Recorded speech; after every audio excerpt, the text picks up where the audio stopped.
be a little bit more streamlined, okay? So, pardon me? No. So I mean, when it comes to movie, there's 15 minutes left. To be honest, I'm kind of done with it. I don't know how you guys feel.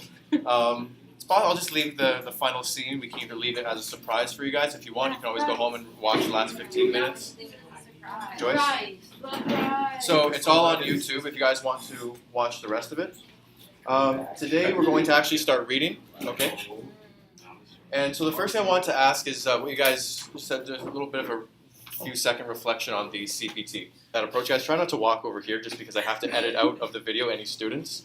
So if any students appear on camera, I have to edit that part out. What if you have my permission to have my face? I can't, you're still a baby. You know, you don't have permission yet.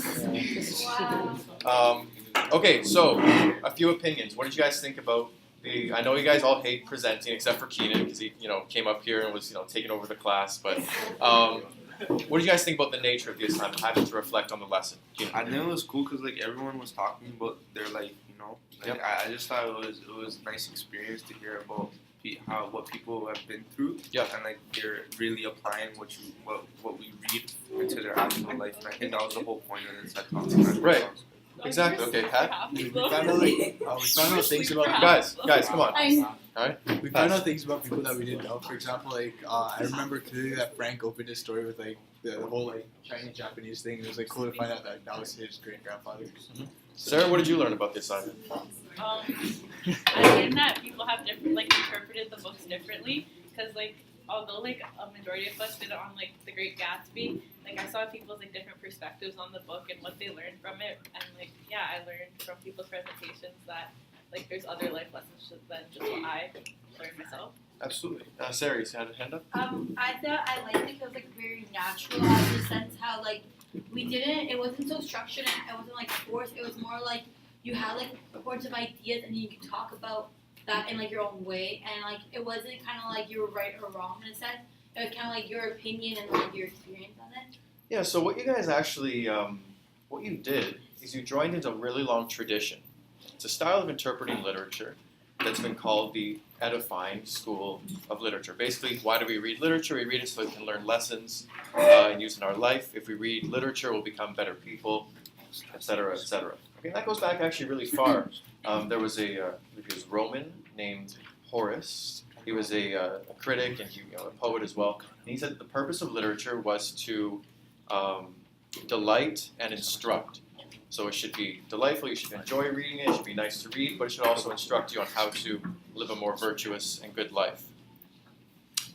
I didn't want to introduce this quote before the CPT because I knew that it would, it's a really tough quote to kind of reckon with. But I want you guys to reflect on it in the sense that that's one school of interpreting literature. Can anybody think of any problems, though, with saying, okay, so we're trying to think, I have to take English every year of high school. Okay, so I have to do this every time. The kind of theme that I want you guys to think about for the next, week and a half, roughly, is why, honestly, try to actually think about it. Why is it important to study literature? Because if it isn't, you shouldn't be wasting your time. Fair enough? Life's too short, okay? You can't be wasting your time doing things that aren't important. And you have to actually make it real to yourselves if you want to spend all this time doing it. Can anybody think of any issue if I were to say, yep, so the reason that we study literature is so that we can become better people? Can anybody think of an example, an issue with it? Nothing. Okay, I'm going to introduce this quote. It's from a critic, a really well-known critic. His name is George Steiner. And I'll give you guys a summary of the quote. So he says, he's writing about the Holocaust, okay? And he says, we know that a man can go home and read Rilke, who is a famous German poet, and he can listen to Schubert, which is a famous composer. He can do all these wonderful things, and then he can go to work in the morning as an Auschwitz guard. And he says, and to say that he hasn't understood the literature, it doesn't cut mustard. That's not a good defense. To say, oh, he just didn't understand it. No. If you read about it, the Nazis, in particular Hitler, most people know he was an art student, but he was also a very big appreciator of aesthetics and beauty. There was some times when I don't want to mess it up too bad, but basically after a German city was bombed and destroyed, he said, it's fine, it never looked that good anyway.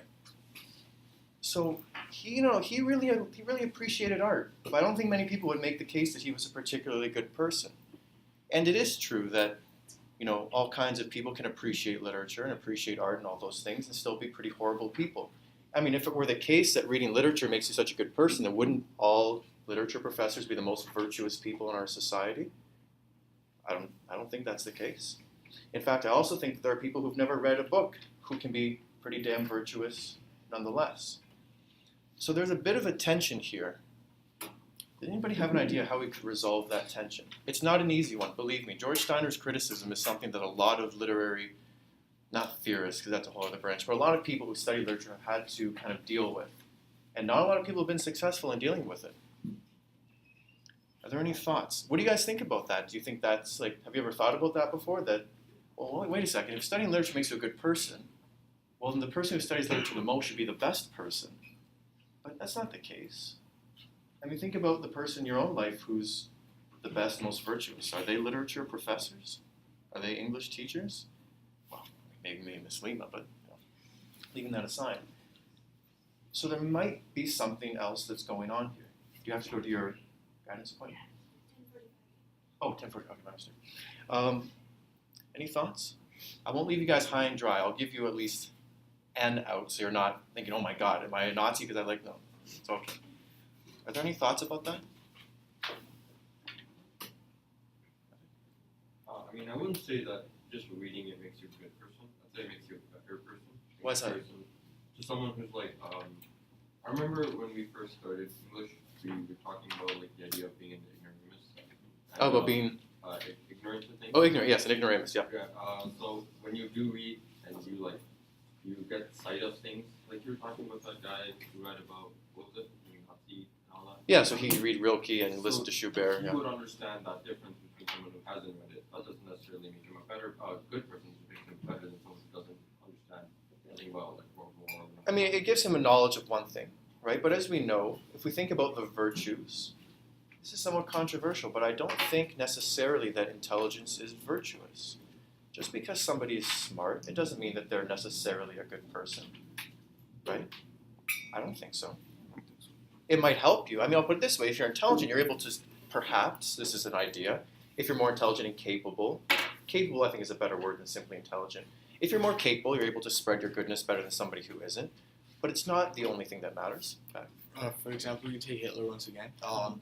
People, when they find out that Hitler did art, they're like, whoa, what? But, it shows a more, human side to him. Even though he is, the menace he was, did the things he did. It's just, the literature, the art he did, it just shows that he's a human thing. He has a human side to him. So I think that literature just brings out the human side. And in terms of intelligence, yeah, like you said, people can read and be intelligent or not read and be intelligent. So I assume that literature has nothing to do with that, but literature does have something to do with the human nature of people. Interesting. I feel like literature doesn't really define your intelligence because there are students that are more capable of science courses. Yeah. And they could be more strength. They have more strength in those fields instead of literature. I was talking to a friend of mine who's in STEM, he's in neuroscience, and I was kind of complaining, it's whenever you think the list of the most intelligent people ever lived and blah, blah, blah, blah, they're never poets or literary critics. They're always scientists or people who solve mathematical equations and such. And it's interesting. It might just be the way they measure intelligence. And also, when you think of an intelligent person, often I don't think that they're usually just good at one thing. Right? I think I even told you guys this. I think the definition that people use, at least for AI, is that it's capable of doing multiple things, not just one thing really well. Right? And I mean, a calculator can calculate things faster than probably any human can, but we wouldn't call it intelligent. Yeah, so Pat brought up a good point, how it shows his human side. Some people might interpret that as saying he wasn't so bad, but I think you can look at it in the mirror reflection and say, oh, he was a human being. I'm a human being. Would I be capable of doing those kinds of things?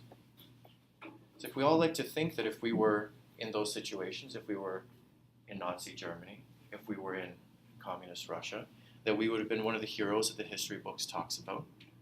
But that's not statistically supported, right? These people were humans. We're humans. So maybe we have to do something more than just say, I'm a good person. Maybe we have to actually do something to make sure that we wouldn't be the guard who reads Gatsby at night. and goes to work doing such a thing in the morning. There has to be something more, and that's what I actually think that art, literature is my preferred form of art, but art in general can do for us. There's a reason that I wanted you guys to watch the Oedipus play before we read it, and to be honest, I don't think that I would do it again. I think that it would be best if we read. But what I want you guys to do is start to develop what's called an aesthetic identity or response. So there was a Russian critic named Joseph Brodsky, right? And he lived in communist Russia, and he escaped and he became a writer and critic. And he wrote a lot of defense of literature. And he said basically, when you have a piece of art in front of you, you have a response to it. Okay, it precedes what you think about it. You have a response, and that response is your own. Pat's response is individual to him. It's idiosyncratic. Edith's response, Aisha's response, Thomas, Megan.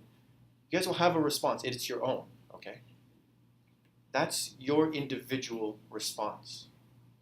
And his premise, which I tend to agree with, is that you can't start to act ethically or morally as a good person until you can be an individual. Groups don't have ethics. It's a group. It's not a real thing. It's the individual people that make up that group. So what I want to try to do with you guys, I'm only with you for a week and a half. But I want to, before we part and you guys go to university, and you never study English, but there are things you can take from it. And there's a reason why it would be important to keep it with you. Studying it is a whole other story than keeping it with you, right? And so what I want you guys to try to do is think about your own individual responses to the things we're going to read. So I broke you guys up to make it more manageable. What's the group over here? What's the theme? So that's the character. Okay, what's the theme you guys are doing? Do you remember? Free will. Free will. All together. Democracy. So I gave you guys little bite-sized pieces, and they're all going to be an Oedipus, right? And when I think about why it is that you read, so here's a little breakdown. So you sit down. In front of me, there's a book. I'm going to read it. Okay. The book gives you a story, gives you a perspective, and then you can start to ask questions about it. I find that people who are intelligent are the ones who ask questions, right? I was having a conversation last night about the kind of person who goes to university, and I remember very specifically when I was doing my master's degree, there was one moment when I figured out the trick to kind of university. I hadn't realized it for so long, and it was to ask a question when you don't understand. You guys hear that all the time, blah, blah, blah. I like my pros quote, if you ask a dumb question, you're dumb for a few seconds. If you never ask it, you're dumb forever. Good, but I tend to agree. My professor was saying something. I remember the class specifically, the Renaissance of Art, Professor Christopher Worley, and he was making a point that didn't make any sense to me whatsoever. It was way out there abstract. And I just asked him, what do you mean? I didn't ask it timidly. I asked, I don't understand. What do you mean by that? And he couldn't answer me. He didn't have a response. We just moved on. And then I spoke with a classmate of mine after class, and she was like, you know what, I'm glad that you asked, because I didn't understand what the hell he was talking about either. If I had you guys for a whole semester, we would do a whole section on a writer called George Orwell, but I don't have you, so I would recommend that you guys read an essay called Politics in the English Language. It's a short essay. And it talks about how when we're kind of snowed over with big jargony terms that we don't understand, and we say, oh, well, that guy sounds smart, I guess we should go with what he says, right? No. You guys don't want to be tricked. Again, my big thing is there are two ways to manipulate you. Physically, okay, that's for karate class or whatever. Mentally is the one that I'm most concerned with here, okay? It's becoming more and more pressing that you guys make yourselves capable of not being mentally manipulated. And that's what I want to try to develop with you guys. The first step is to develop yourself as an individual. Develop your own individual thoughts about democracy, about heroism, justice, and free will. Okay, those are questions. It could be any question. But develop your own individual response. And then start to have confidence in it. I realized that if I had spent my whole university undergrad asking those questions, not only would I know things better, but I wouldn't have felt like such a sap. And when I think about it, what kind of person do you have to be to get into university? Well, I think that it's the case you kind of have to be good at following instructions, right? And that's not a bad thing, okay? I'm not saying that we have to be anarchists, okay? There is a balance. But it tends to be the case that to get into university, you have to know how to follow instructions and figure things out for yourself, and sometimes just kind of be silent and accept what's being told to you. Sometimes that's necessary. But it doesn't make for a good society if you don't have people who can think individually, right? So take that into university. If you're going to the STEM fields, right? You don't understand something, just ask them. It's their job. It's what they're getting paid to do, is to explain these things to you. Or find the answers out for yourself, but understand it. Don't just go along with what they say. So that's the introduction I want to give into Oedipus. Because Oedipus is a great story that talks about this individual named Oedipus and his quest for truth. I started off last week saying that I was going to tell you guys a story over the next 2 weeks then, and now a week and a half, about truth. And only one part of that story is going to be Oedipus' story. Okay, you guys are going to fill in the rest. And so there are two perspectives you can take to Oedipus, either that he's a hero or that he's not, for you guys. What happens to him is either just or unjust for you guys. That he is a good representative of democracy, or he's not, and we'll get into why I would say democracy. And whether or not Oedipus had any free will or not. Okay, so those are the questions we're going to think about. And I want you guys to think about your own responses to them. Like I said, you guys all work. You guys don't have time outside of this class, even in school, to think about things as individuals. Yes, when you're in physics class, you have to learn plug and chug. Yes, this is the formula for linear kinetic motion. There is no discussion there. That's just what it is, right? This is the class where you guys can be individuals. And like I said at the beginning, I will take you guys just as seriously as you take yourselves. If you guys take the questions that you ask seriously, I'll be right there with you guys. And I'll give you the full benefit of the little knowledge that I have. Okay? So, with that rather weighty introduction, right, we're going to do some reading today. So, first question is, who here does not have a copy of Oedipus? Okay. Ask for a copy.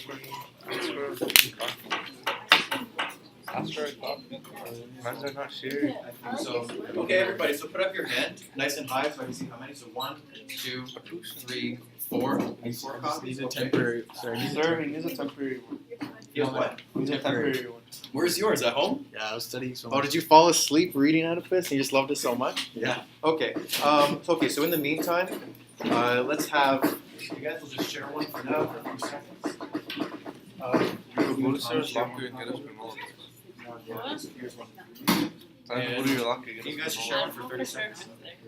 You don't even know if it's there. Okay, so Quest for truth. I broke up the class, as you guys remember, into characters. Who are you guys? Crayon. Crayon, all right. Oedipus. The chorus. Tiresias. You guys are going to be Tiresias and everybody else. I know, You realize Tiresias just has one scene. So you guys will be the other people, okay, in addition to Tiresias. Okay. Yeah, because I wanted to know. Okay, so I read this out loud last night. My girlfriend was laughing at me because I was reading out loud. I wanted to see how long it would take to get through everything. I read it in about 25 minutes. The scenes we're going to read, not the whole thing. The prologue and the scene 1 that we're going to read today. We have now 45 minutes because I want to have 10 minutes of debriefing after. Let's see if we can do it. So, characters, we're going to do the prologue. So we need an Oedipus. Do you want to be Oedipus? Yeah. What a surprise. All right, man. Okay, so you can be Oedipus. Okay, we will need a chorus. Who wants to read for the chorus? Fuck my mom. Rhea, you made eye contact. You lost. You got to do the chorus. Okay, when we My get to children, Tiresias, who wants to read for the Tiresias? line of candles. First is ancient It's you. Okay, crayon. Before these old Ah, you lost. You got crayon. Yeah, I'm talking to you, Frank. Okay, so I'm going to read this first part, the Theban Legend. Okay, this just gives us an idea of the story. So, if you all want to follow along, You're a Theban.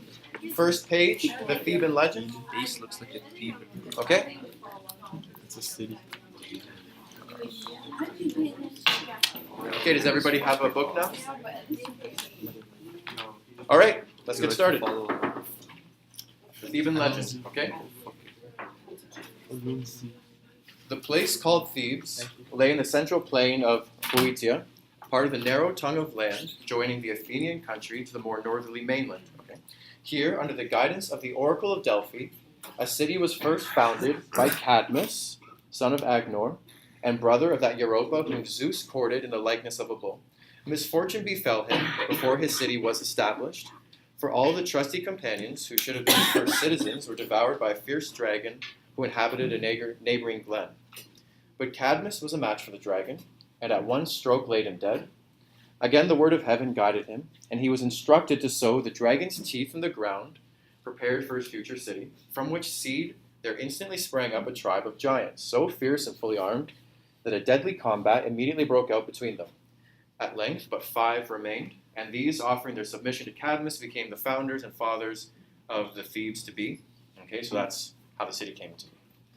Cadmus, so here we're going to go through the lineage of the line. Cadmus begat Polydorus, and Polydorus begat Lapticus, and Lapticus begat Laius, and to Laius and his wife Jocasta a son was born. Before even a name had been given to this infant, indeed, by some accounts, before he was even born, his life was clouded with the presage of disaster. For Apollo's oracle had nothing but ill to foretell of him. He was destined one day to kill his father and become his own mother's husband. Could any mortal device be proof against the god's prediction? Could any mortal be so presumptuous as to try to thwart it? Laius and Jocasta would so presume. One day alone offered any hope, more than hope, certainty, or one way, not one day, one way. The child should not live.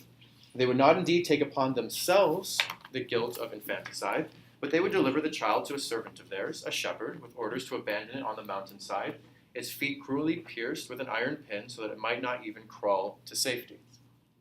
This was done, but still the word of Apollo and human compassion prevailed, for the shepherd had not the heart to leave the child to perish. Instead, he entrusted it to a fellow laborer, a Corinthian shepherd, beseeching him to take it away beyond the borders of Thebes and rear it as his own. The Corinthian, a servant of Polybus, king of Corinth, in due course brought the child to his royal master, who, being childless, gladly welcomed the infant and adopted it as his own, giving it the name Oedipus, swollen foot, in commiseration for its painful treatment. Oedipus grew to manhood, the honored prince of Corinth, and love fosters on those whom he supposed to be his true parents. But by chance he came to hear again from the mouth of Apollo's ministers the terrible prediction concerning him. Again, as his parents had done, he sought to give the lie to the oracle. He fled from Corinth, resolved never again to set eyes on his supposed mother and father as long as they lived. His wanderings brought him to Thebes, where now all was calamity and confusion. King Laius had been killed by an unknown traveler on a lonely road. The city was in grip of a deadly monster, the Sphinx, who pitted her ferocity against the wits of man, destroying all who failed to answer her cunning riddle, and none could answer it. But in Oedipus the creature met her match. He answered her riddle and destroyed her power, and so was received joyfully into Thebes as her king and heir to the house and fortune. A happy man, a wise and resourceful man, and, save for one sharp encounter on his journey from Corinth to Thebes, a man of peace. He married Jocasta, and sons and daughters were born to them. There passed some 15 years of seeming prosperity, but beneath the deceptive surface a hideous depth of shame and infamy lay concealed. The gods could no longer brook in silence the affront of Oedipus's unwitting sins. Pestilence and famine brought Thebes once more to the verge of utter extinction. In their despair, her citizens cried to their king for yet more proofs of his infallible resource, and to their gods, chief among them Apollo, for light and healing in their wretchedness. Here the play of King Oedipus begins. Okay, so we have all of our characters. I'll read the scene introduction and away we go. The scene. Before the palace of Oedipus, king of Thebes, a central door and 2 lateral doors open onto a platform which runs the length of the facade. On the platform, right and left, are altars, and 3 steps lead down into the orchestra, or chorus ground. At the beginning of the action, these steps are crowded by suppliants who have brought branches and chaplets of olive leaves, and who sit in various attitudes of despair. Oedipus enters. My children, generations of the living, in the line of Cadmus, nursed at his ancient hearth, why have you strewn yourselves before these altars, in supplication with your bows and garlands? The breath of incense rises from the city, with a sound of prayer and lamentation.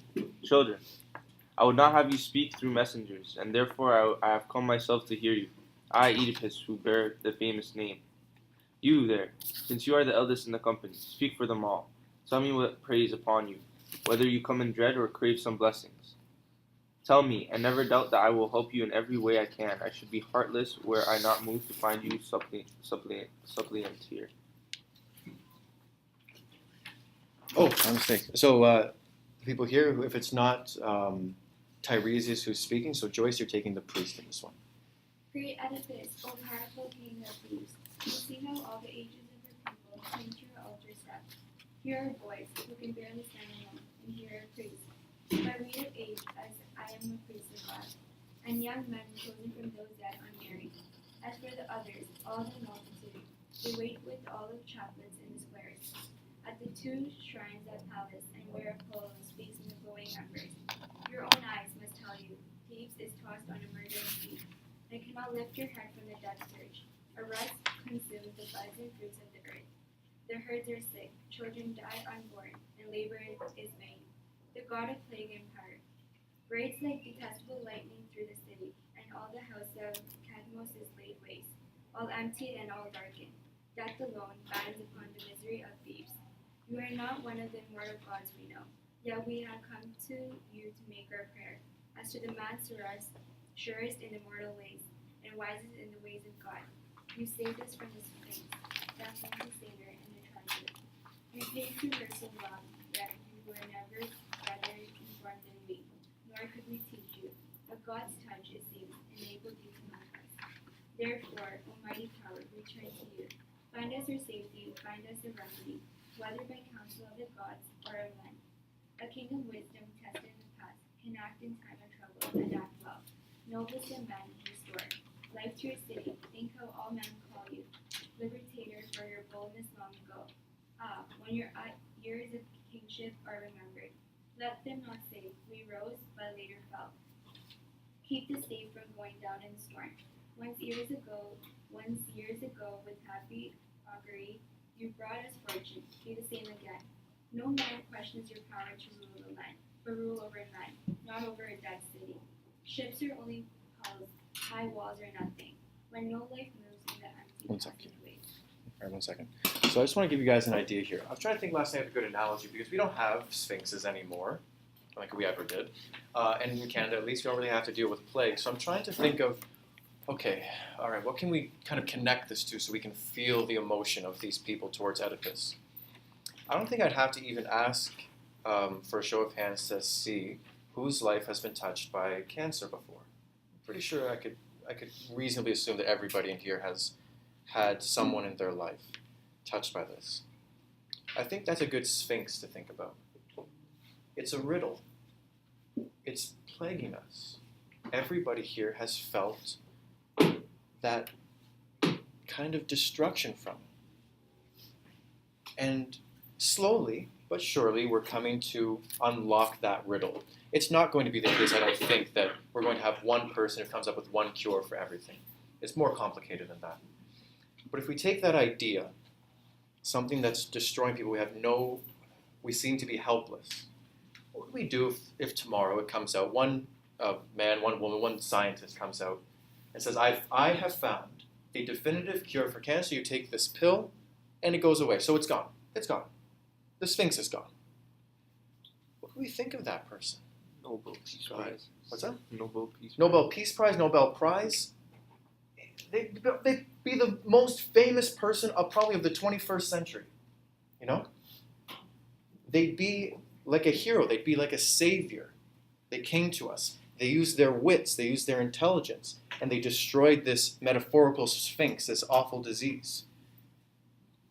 Like, that's what these people, like, when we say, why are they crying to him like this? Why are they calling him their savior?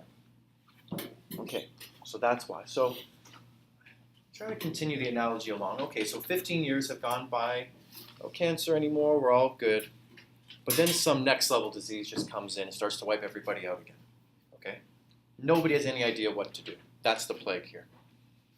We probably go back to this person and say, listen, you saved our lives before. You know, we've given you all these awards. We've made you the most famous person in the world. Everyone in the world wants you to be a citizen of their country. Everybody wants to lay claim to you. We need you to help us again.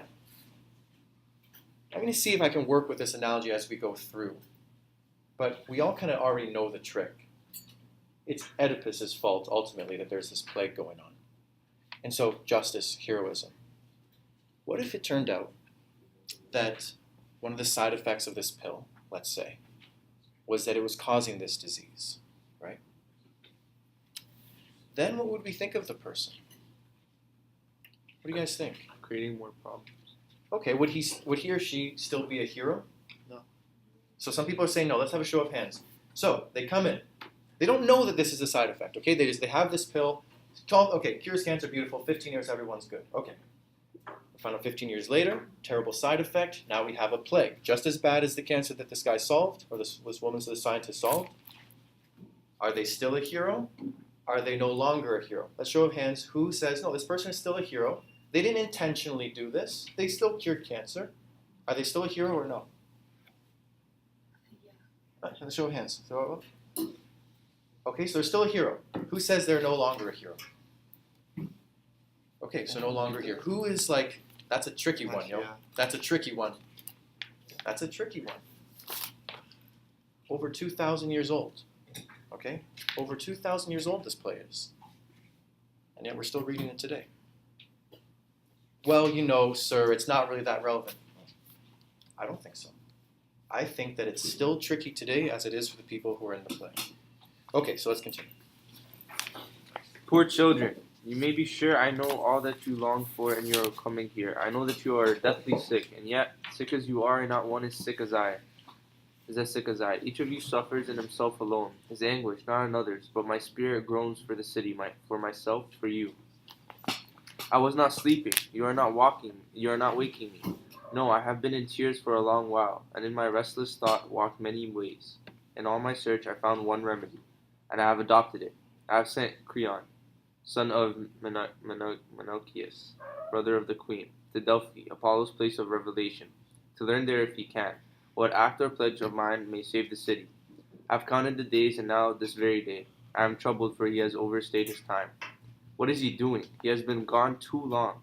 Yet whenever he comes back, I should do ill not to take any action the god orders. It is a timely promise. At this instant, they tell me Creon is here. O Lord Apollo, may his news be fair as his face is radiant. Good news, I gather. He is crowned with bay. The chaplet is baked with berries. We shall soon know. He is near enough to hear us now. Enter. Is that me? No, it's you, yeah. O Prince, Son of Menicius, what answer do you bring us from the god? A strong one, I can tell you. Great afflictions will turn out well if they are taken well. what was the oracle? These vague words leave me still hanging between hope and fear. Is it your pleasure to hear me with all these gathered around us? I am prepared to speak, but should we not go in? Speak to them all. It is for them I suffer, more than for myself. Then I will tell you what I heard at Delphi. In plain words, the god commands us to expel from the land of thieves an old defilement we are sheltering. It is a deathly thing beyond cure. We must not let it feed upon us longer. What defilement? How shall we rid ourselves of it? By exile or death, blood for blood. It was murder that brought the plague wind on the city. Murder of whom? Surely the god has named him. My lord, Laius has once ruled this land before you came to govern us. I know. I learned of him from others. I never saw him. He was murdered, and Apollo commands us now to take revenge upon whoever killed him. Upon whom? Where are they? Where shall we find a clue? To solve that crime after so many years? Here in this land, he said, search reveals things that escape an inattentive man. Tell me, was Laius murdered in his house, or in the fields, or in some foreign country? He said he planned to make a pilgrimage. He did not come home again. And was there no one, no witness, no companion to tell what happened? They were all killed but one, and he got away. So frightened that he could remember one thing only. What was that one thing? One may be the key to everything if we resolve to use it. He said that a band of highwaymen attacked them, outnumbered them, and overwhelmed the king. Strange that a highwayman should be so daring, unless some faction here bribed him to do it. We thought of that, but after Laius' death, new troubles arose and we had no avenger. What troubles could prevent your hunting down the killers? The riddling Sphinx's song made us deaf to all mysteries but her own. Then once more I must bring what is dark to light. It is most fitting that Apollo shows, as you do, this compunction for the dead. You shall see how I stand by you, as I should, avenging this country and the god as well, and not as though it were for some distant friend, but for my own sake, to be rid of evil. Whoever killed King Laius might, who knows, lay violent hands even on me, and soon I act for the murdered king in my own interest. Come then, my children, leave the altar steps, lift up your olive boughs. One of you go and summon the people of Cadmos to gather here. I will do all that I can do. You may tell them that. So with the help of God we shall be saved, or else indeed we are lost. Let us rise, children. It was for this reason, and now the king has promised it. Phoebus. Phoebus has sent us an oracle. May he descend himself to save us and drive out the plague. Okay, of course. What is God saying in those profound Delphi of gold and shadow? What oracle for Thebes, the sun-whipped city? Fear enjoins me. The roots of my heart tremble. Now I remember, O healer, your power and wonder.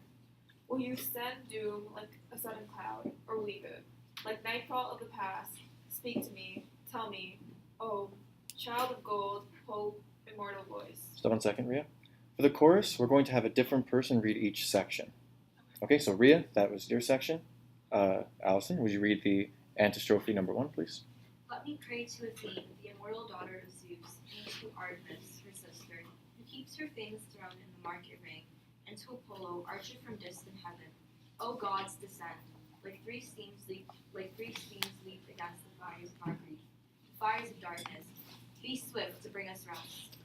As in the old time, from the brilliant house again, of air you stepped to save us. Come again. Sarah, will you read the next section?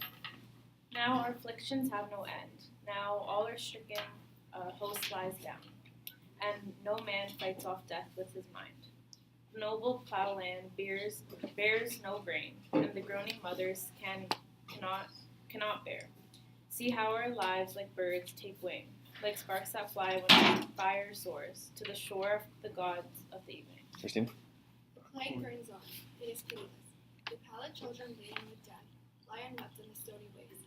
An old gray woman by every path flock to the strand above the altar, there to strike their breasts and cry, worship of Phoebus in wailing prayers. Be kind, God's golden child. Thomas? There are no swords against attack by fire, no shields, for we are arrayed with pride. Send the besieger plunging from our homes into the vast sea room of the Atlantic, or in the waves that foam eastward of Thrace. For the day ravages what the night spares. Destroy our enemy, Lord of the thunders. Let him be riven by lightning from heaven. Ria? Phoebus, Apollo, stretch the sun's bowstring, that golden cord until it sinks for us. Flashing arrows in heaven, Artemis, Huntress, race with flaring lights upon our mountains. O scarlet gold, O golden banded throw, O Theban Bacchus, in a storm of maidens. Whirl upon death, that all the undying hate, come with blinding torches, come to joy. Okay, so that was the prologue. What is a prologue? Any ideas? Something before sets the scene. Before, it sets the scene, exactly. So now what happened is you have the prologue ending, and you have the chorus entering. So prologue means the thing which happens before the chorus ends. Now, who's the chorus? Literally, the chorus is a group of people. That's why I had everybody say a different part. I was trying to decide, should I have all you guys try to read together, or have different voices? The read all together, it'd just be a nightmare. It was a nightmare for professional actors in Stratford. I couldn't understand what they were saying in that video, to be honest. When they all started speaking together, no. So I think the different voices, it's fair enough. So who is the chorus? So the chorus is different things for different playwrights. Sometimes the chorus expresses the mind of the playwright. It's like his opinion being inserted into the play. Sometimes it's completely like characters in the play. In this case, it's characters in the play who kind of have a communal voice. They're the oldest, the wisest people in the city, and they're commenting on what's going on. So you have this strophe and you have antistrophe. Literally what would happen is the chorus, so they're walking in at the end of the prologue. They walk in, they sing their first song, that's what they call this, it would be sung. They stand in the orchestra. The orchestra is literally the standing place for the chorus, that group of people. Okay. When they're doing the antistrophe, they're moving from one side, they're here, they say, this is my idea here, then they move to the other side. This is my idea here. And for some playwrights, sometimes in Sophocles here, that means it's two different sides of a mind kind of battling. So you can even see in the examples we just read, sometimes they're hopeful. Artemis, Huntress, Apollo, come down and help us. The other times they're hopeless. People dying in the streets. There's no cure. There's no hope for us. So that's the chorus here. That's you guys. So they are characters in the play, but they also kind of comment on it, and they reflect and kind of categorize everything that is being thought about. Okay? So let's start scene 1. Let's get new readers for this scene. So, Oedipus. Who wants to do Oedipus's line in this scene? Pat? Okay. Who wants to do the chorus? We'll have you do the main chorus, because the chorus is actually a character in this scene. Then we'll go back to the everybody reading at the end. And I believe Tiresias is also here. So Tiresias group, who wants to read here? Tatiana? You can do Tiresias lines for this scene. And I believe that's it. Okay, so let's go. All right, Pat. Is this your prayer? It may be answered. Come, listen to me. Act as crisis demands, and you shall have relief from all these evils. Until now I was a stranger to this tale, as I had been a stranger to the crime. Could I track down the murderer without a clue? But now, friends, as one who became a citizen after the murder, I make this proclamation to all Thebans. Any knows by whose hand Laios, son of Labdacos, met his death, I direct that man to tell me everything, no matter what he fears for having so long withheld it. Let it stand as promised that no further trouble will come to him, but he may leave the land in safety. Moreover, if anyone knows the murderer to be foreign, let him not keep silent. He shall have his reward from me. However, if he does conceal it, if any man fearing for his friend or for himself disobeys this edict, hear what I propose to do. I solemnly forbid the people of this country, where power and throne are mine, ever to receive that man, or to speak to him, no matter who he is, or let him join in sacrifice, lustration, or in prayer. So that means he can't do family. His family's gone, his community's gone, and his religious observance is also gone. The person who's responsible for this is cut off from basically hope, meaning for life, meaning for an afterlife, joy, love. It's all over. That's the weight. I decree that he be driven from every house. Being, as he is, corruption itself to us, the Delphic voice of Apollo has pronounced this revelation. Thus I associate myself with the oracle and take side of the murdered king. As for the criminal, I pray to God. Whether it be a lurking thief or one of a number, I pray that a man's life be consumed in evil and wretchedness. And as for me, this curse applies no less, if it should turn out that the culprit is my guest here, sharing my hearth. You have heard this penalty. I'll lay it on you now to attend to this, for my sake, for Apollo's, for the sick. Sterile city that heaven has abandoned. Suppose the oracle had given you no command. Should this defilement go uncleansed forever? You should have found the murderer, your king, a noble king, had been destroyed. Now I, having the power that he held before me, having his bed, begetting children there upon his wife, as he would have had lived. Their son would have been my children's brother, if Laius had any luck in fatherhood. And now his bad fortune has struck him down. I say I take the son's part, just as though I were his son to press the fight for him. Let's just stop right there. So this whole play is full of dramatic irony, because we know who the murderer of Laius is. We know who Oedipus is condemning with all these words. Who's the guilty person here? Himself. And who is he in relation to Laius? His son. But he doesn't know that. So when he says here, I say I take the son's part, just as though I were his son to press the fight for him. Foreshadowing. Oh, very good literary term. Look at you go. But that's also the reason why many years later, a guy named Sigmund Freud would make this story pivotal to his theory of the subconscious. Freud's theory is that Oedipus, he knows, his subconscious knows that he wanted to kill his father and marry his mother. So when you have all these points of dramatic irony where we know things that he doesn't, Freud says, no, that's his subconscious speaking to us. He kind of knows on some level that he's Laius' son. I did not do the murder. I cannot name the murderer. No, we're down here. I think we're right here. I see you one. Right underneath the picture. I'll find the hand that brought that Right down there. Oh, There you go. and see it one. I'll find the hand that brought death to Labdacos and Polydorus' child, heir of Cadmos' and Agnor's line. And as for those who fail me, may the gods deny them the fruit of the earth, fruit of the womb, and may they rot utterly. Let them be wretched as we are wretched, and worse. For you, for loyal Thebans, and for all who find my actions right, I pray the favor of justice, and all for the immortal gods. That's a chorus. Since I'm under oath, my lord, I swear, I did not do the murder. I cannot name the murderer. Phoebus ordained the search. Why did he not say who the culprit was? An honest question, but no man in the world can make the gods do more than the gods will. There is an alternative, I think. Tell me. Any or all, you must not fail to tell me. A lord clairvoyant to the lord Apollo, as we know, the skilled Tiresias. One might learn much about this from him. I'm not wasting time. Creon spoke of this, and I have sent for him. Twice, in fact. It is strange that he is not here. The other matter, that old report, seems useless. What was that? I am interested in all reports. The king was said to have been killed by highwaymen. I know, but we have no witness to that. If the killer can feel a particle of dread, your curse will bring him out of hiding. No. The man who dared that act will fear no curse. But there is one man who may detect the criminal. This is Tiresias, the holy prophet, in whom alone of all men truth was born. Tiresias, seer, student of mysteries, of all that's taught and all that no man tells, secrets of heaven and secrets of the earth. Blind though you are, you know the city lies. Stick with plague. And from this plague, my lord, we find that you alone can guard or save us. Possibly, you did not hear the messengers? Apollo, when we sent to him, sent us back word that this greater pestilence would lift, but only if we established clearly the identity of those who murdered Laius. They must be killed or exiled.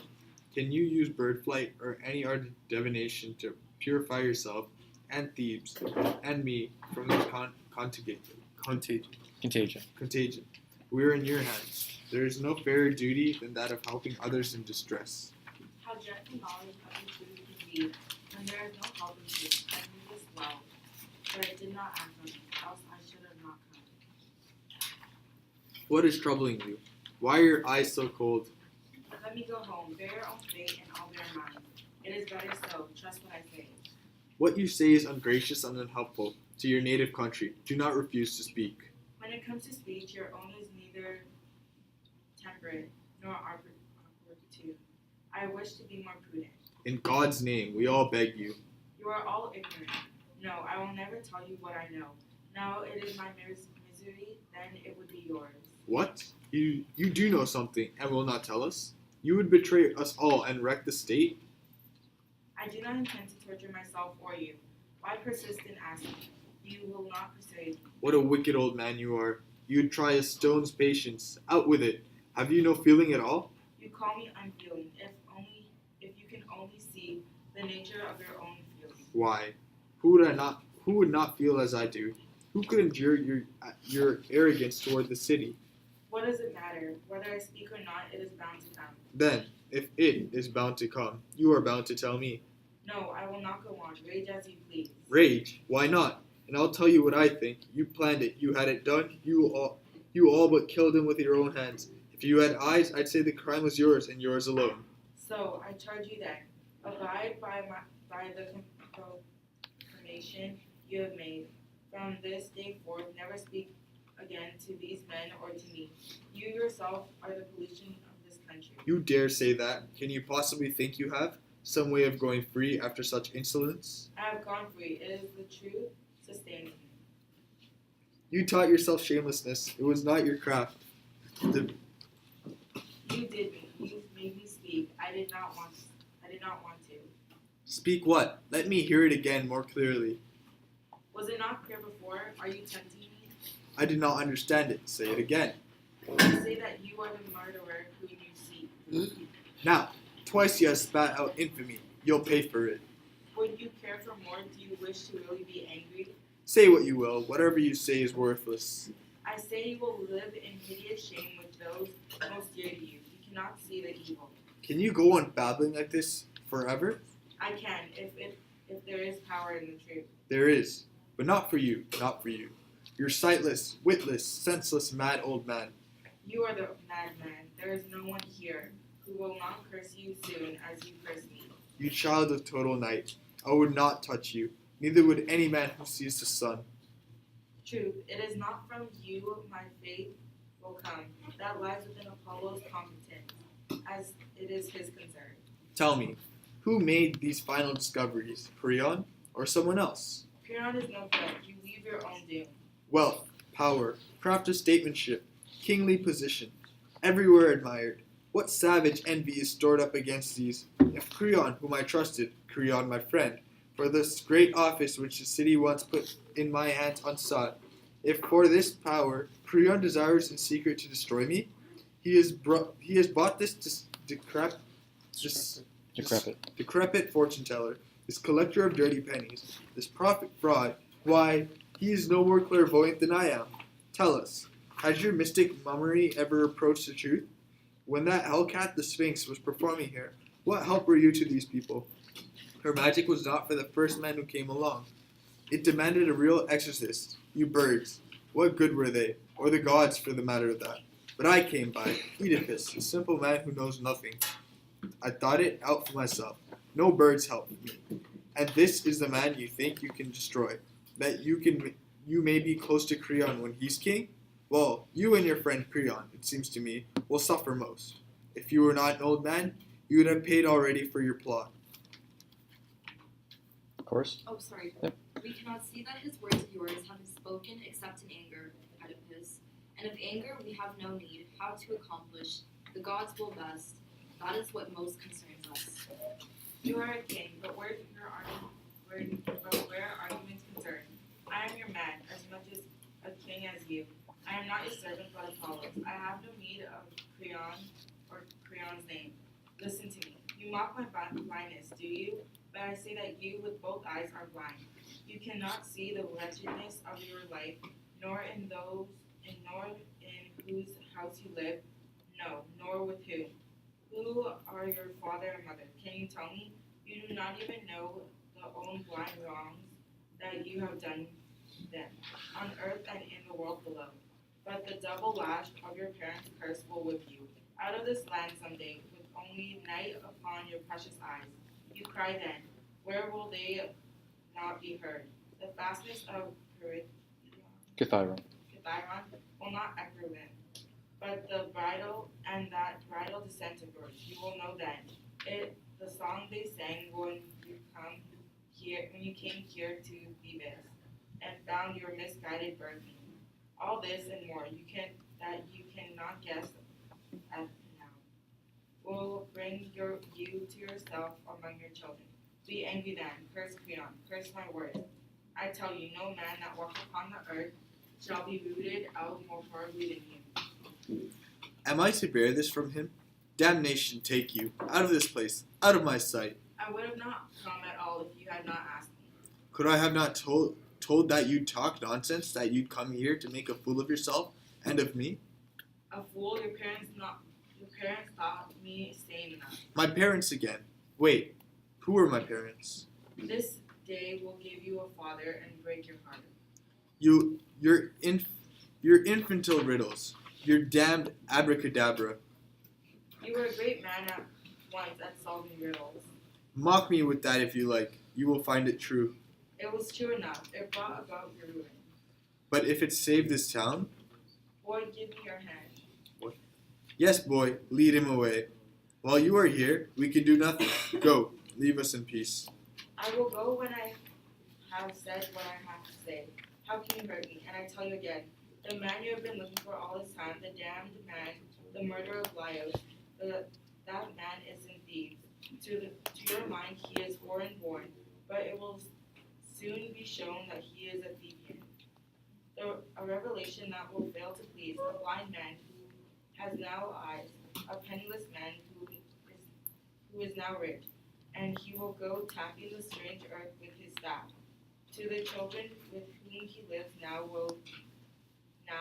he will be brother and father, the very same. To her who bore him, son and husband, the very same, who came to his father's bed, wet with his father's blood, enough, go think that over. If later you find error in what I have said, you may say that I have no skill in comprehension. Okay, so that's the end of the first scene. So now all the characters would exit the stage. And so the chorus who's standing in the orchestra, now they are going to comment on what's just happened. So we'll start off with Allison, and we'll just move Allison, Aisha, Rhea, Thomas, Sarah, Christina. Just go on that. The Celtic stone of prophecies remembers ancient regicide. In a still bloody hand, that killer's hour of flight has come. He must be stronger than riderless.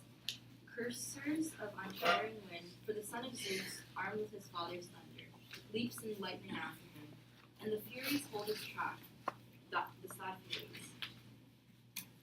Polish and pronounces ignition, lashes and lines that's a good man, that all shall hunt him down, though you may roam the forest shade, like a bull gone home, like a bull gone dog from the pasture. The race through gleams of stone, doom comes down on him, light will not avail him, for the world's heart calls him, just await, and their mortal voices follow. But now a wilder thing is heard.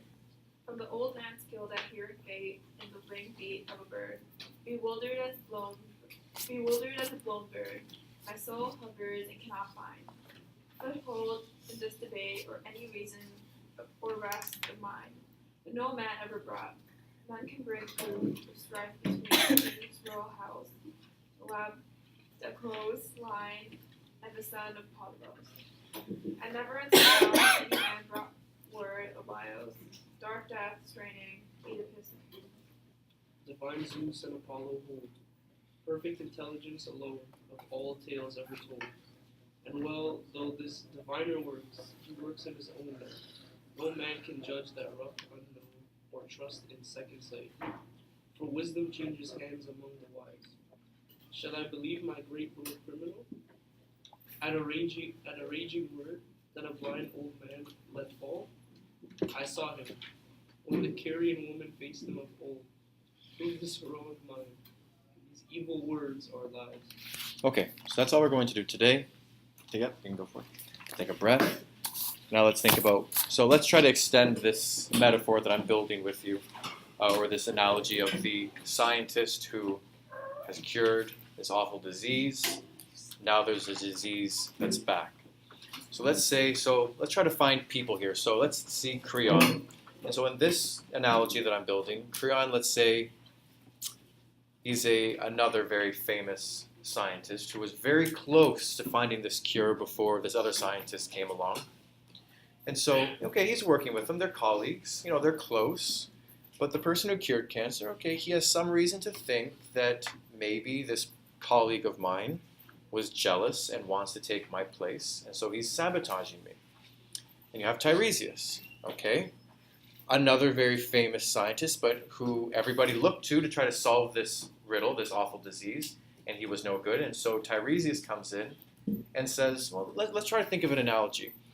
Let's say that it's found out that the only cure for this awful plague is a very specific blood type. Okay?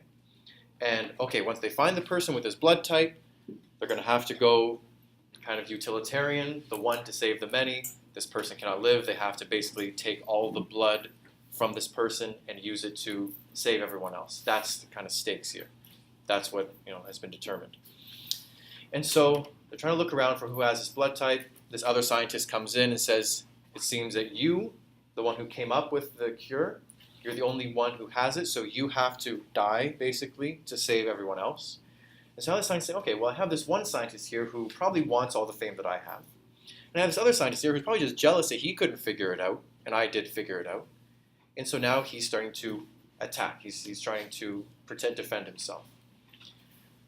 And then we have the problem that the chorus says at the end. Does anybody have an idea what the chorus's problem is at the end of the first scene? They don't know what to believe. They don't know what to believe because, think about it. So like this is going to be tougher to find an analogy. So let's go to actually what they would believe in this day. So you have people who really took the idea of gods seriously, that it is their proclamations through the oracles that are the actual facts of the matter, right? they take them very seriously. So you have Tiresias here, who is giving what the god is saying, right? Tiresias is the prophet. He's the one who says what the god is saying. And then you have Oedipus, the savior. You have what he's saying. If one of these people is wrong, something's going down. If Tiresias is wrong and Oedipus is right, then what do we have to believe in anymore? The gods are all wrong. They've been proven wrong. Not only do we not have any hope now of how to cure this plague, it's funny, like the one part that you kind of came in, it's like, where did this come from? The course is trying to get people on track because you have Oedipus and Tiresias who are just yelling at each other. You're going to curse you, or you're going to go blind, blah, blah, blah. The course is like, okay, guys, let's just remember here. We're trying to solve the plague, all right? So you have the one hand, if Tiresias goes down, if he's incorrect, the gods are all done. They have no credibility. Their rep is destroyed. Okay? But if it turns out that it was Oedipus who was wrong, well, this guy was our savior. What are we going to do without him? And so the chorus at the end, does anybody remember or see, can determine who they kind of join the side of at the end? Any idea? The very last line there. You can join Oedipus? Yeah, so they join Oedipus' side. They're still kind of holding on to Oedipus, but it's not easy. Because in joining with Oedipus, they're pretty much saying, the gods are wrong. They're wrong. They can't help us. You know? So those are the things that are kind of at stake here. So we have 10 minutes left. Initial thoughts. The wording, the language, the theme. I'm surprised that's like understandable English because like. Do you think this is how they performed it over 2,000 years ago? No, this work is a translation, obviously. Like, they didn't translate it like weird. Like when we read Shakespeare, it's like weird. It's pretty rough, right?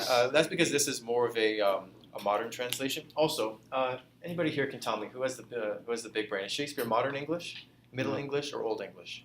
Middle English. He's actually modern English. He is our time. I'll show you guys a little party trick.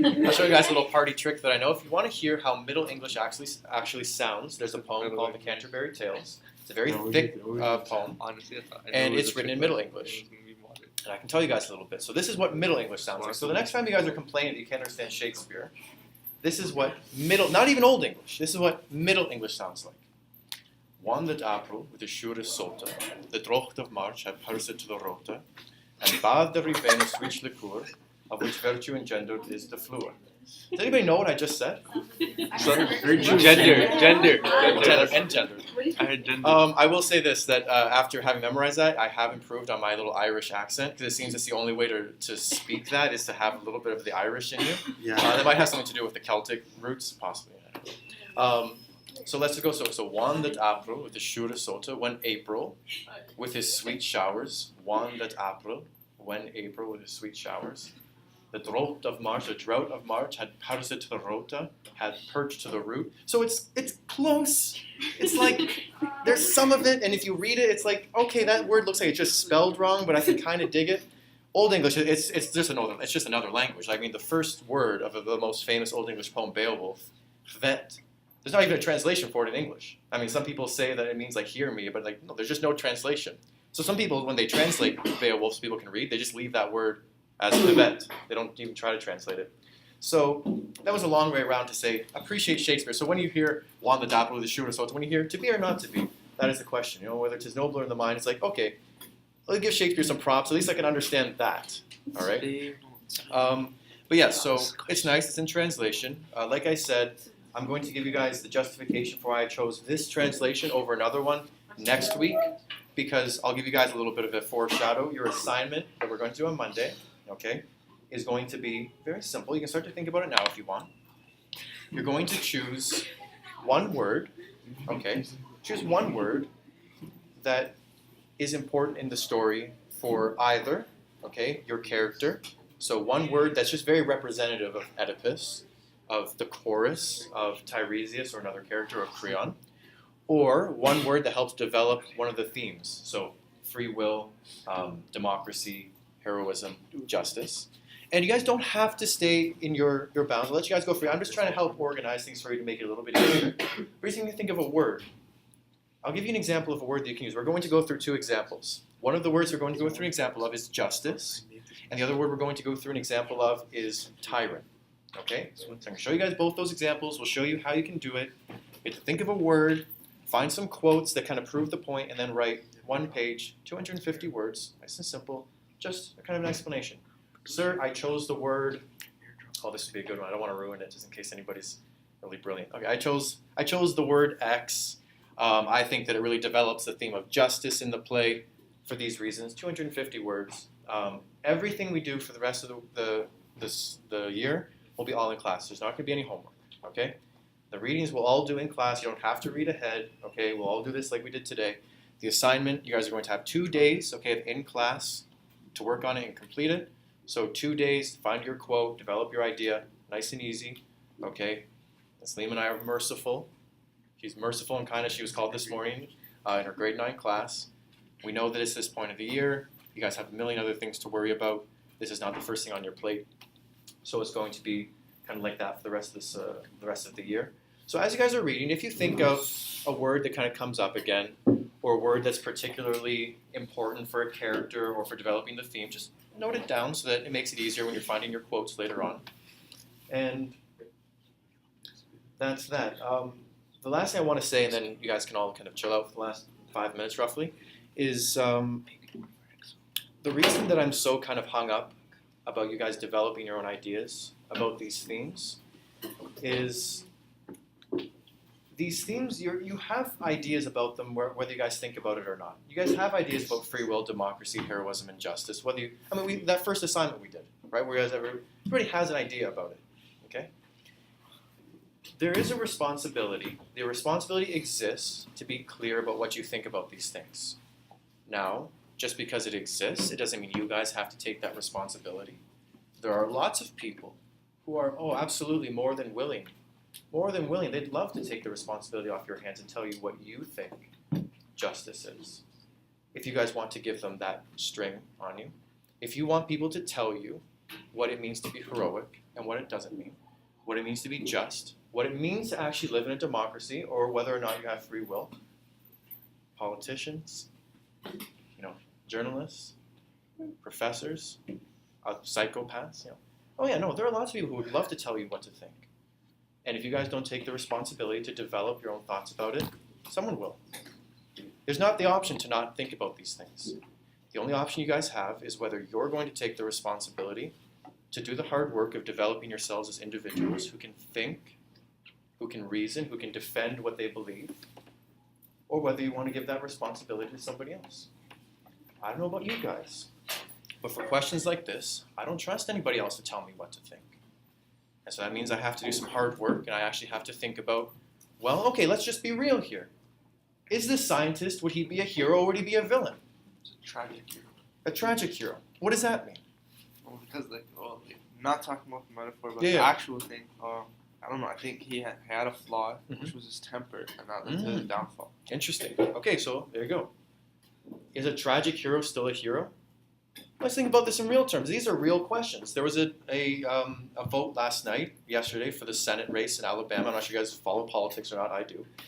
And it was a real question in Alabama whether or not somebody who is credibly accused of being a child molester should be a senator. Now, no, this is a real question for some people. It was a real question on both sides of the aisle.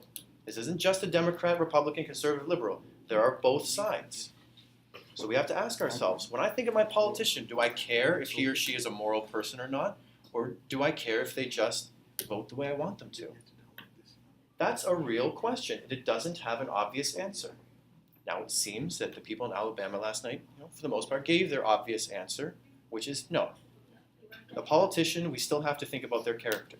Now, there's all politics at play, and that's all. But these are the questions you guys are going to be faced with, because like I said at the beginning, you guys are going to be more than what you choose to sell your labor for. You guys are citizens in a democracy. You guys are thinking people, right? You guys are more than what your job title is going to be. And if you don't start to develop these ideas, people will develop them for you. So on that note, you guys can chill out, study for chemistry or whatever it is you guys have to study for now. If you have any questions, are there any big questions that anybody has? No? Okay. The assignments? Yes. Okay, so we have your blog assignments. If you guys just want to chill out at your desk, I'll come around and give them back. Bye.